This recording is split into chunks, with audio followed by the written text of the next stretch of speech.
There has, in the past 20 years, been a very concerted effort from the Australian government with bipartisan support, where the government has been actively seeking to recognise First Nations people in the Constitution. So, since the Howard government committed to constitutional recognition, we've had 6 parliamentary processes and 9 reports on the issue of what recognition could look like for First Nations people. So, there are many different forms of constitutional recognition which fall on a spectrum of symbolic to substantive. And so hopefully Shireen will talk a little bit more about that later. Symbolic though is, like a change in the wording of the preamble to an introduction, and substantive is like a voice. So in the early 2000s, there was a push towards symbolic recognition. And the work towards current processes and substantive reform have been building in momentum in earnest since approximately 2011. So a key turning point in this process took place in 2015 when First Nations leaders issued the Uluru Statement to Prime Minister Tony Abbott and Opposition Leader Bill Shorten. The Uluru Statement rejected all symbolistic forms of recognition which had been floated throughout these processes in the earlier 2000s, and instead called for substantive change decided by Indigenous people through a dialogue process.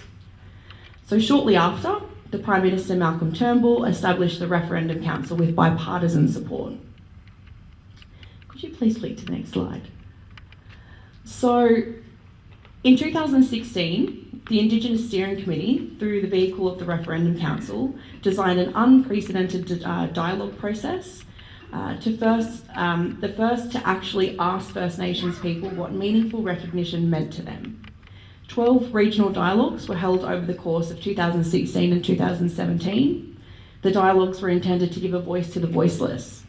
Each dialogue had approximately 100 in attendance. However, there was an open door policy. 60% from First Nations traditional owner groups, 20% from community organisations, and 20% of key individuals.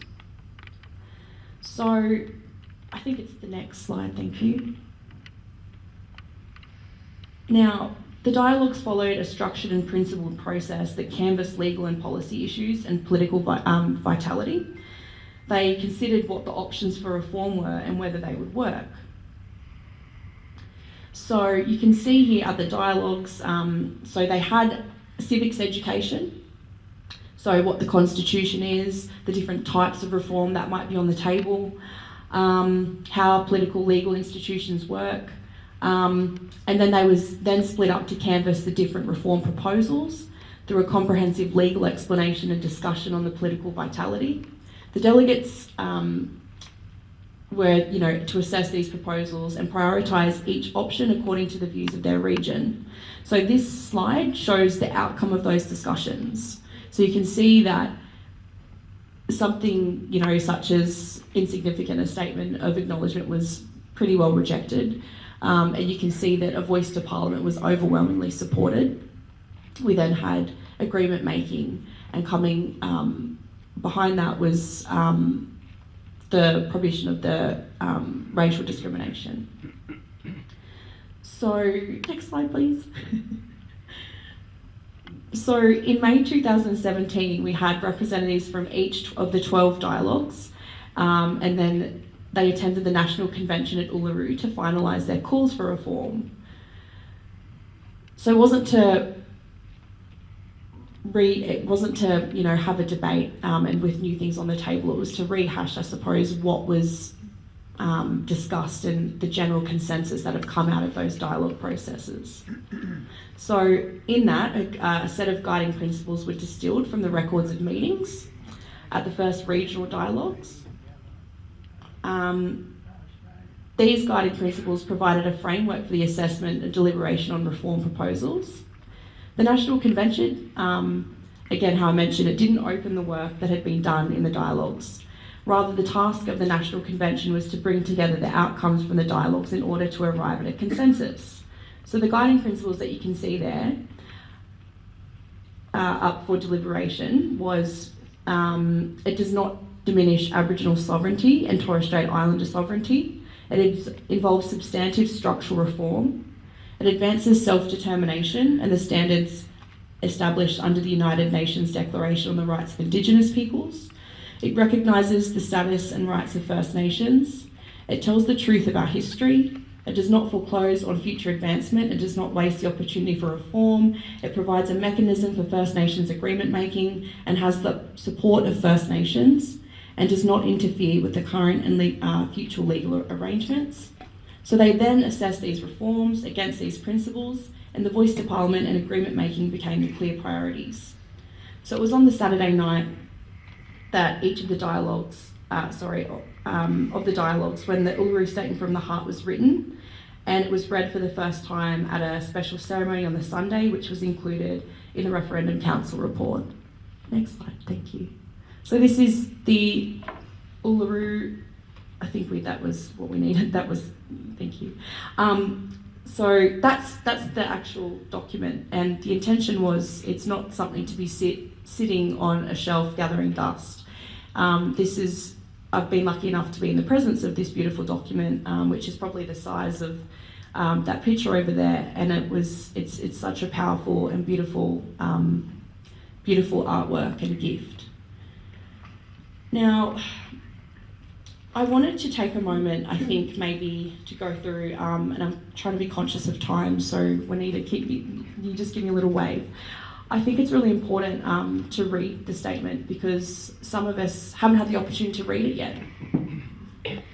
We, gathered at the 2017 National Constitutional Convention, coming from all points of the southern sky, make this statement from the heart. Our Aboriginal and Torres Strait Islander tribes were the first sovereign nations of the Australian continent and its adjacent islands, and possessed it under our own laws and customs. This, our ancestors did, according to the reckoning of our culture, from the creation, according to the common law from time immemorial, and according to science more than 60,000 years ago. This sovereignty is a spiritual notion. The ancestral tie between the land, or Mother Nature, and the Aboriginal and Torres Strait Islander peoples who are born therefrom remain attached thereto, and must one day return thither to be united with our ancestors. This link is the basis of the ownership of the soil, or better, of sovereignty. It has never been ceded or extinguished and coexists with the sovereignty of the Crown. How could it be otherwise? That peoples possessed a land for 60 millennia and this sacredly disappears from world history in merely the last 200 years. With substantive constitutional change and structural reform, we believe this ancient sovereignty can shine through as a fuller expression of Australia's nationhood. Proportionately, we're the most incarcerated people on the planet. We are not innately criminal people. Our children are alienated from their families at unprecedented rates. This cannot be because we have no love for them. And our youth languish in detention in obscene numbers. They should be our hope for the future. These dimensions of our crisis tell plainly the structural nature of our problem. This is the torment of our powerlessness. We seek constitutional reforms to empower our people and take a rightful place in our own country. When we have power over our own destiny, our children will flourish. They will walk in two worlds and their culture will be a gift to their country. We call for the establishment of a First Nations voice enshrined in the Constitution. Makarrata is the culmination of our agenda, the coming together after a struggle. It captures our aspirations for a fair and truthful relationship with the people of Australia and a better future for our children based on justice and self-determination. We seek a Makarrata Commission to supervise a process of agreement making between governments and First Nations and truth-telling about our history. In 1967, we were counted. In 2017, we seek to be heard. We leave base camp and start our trek across this vast country. We invite you to walk with us in a movement of the Australian people for a better future.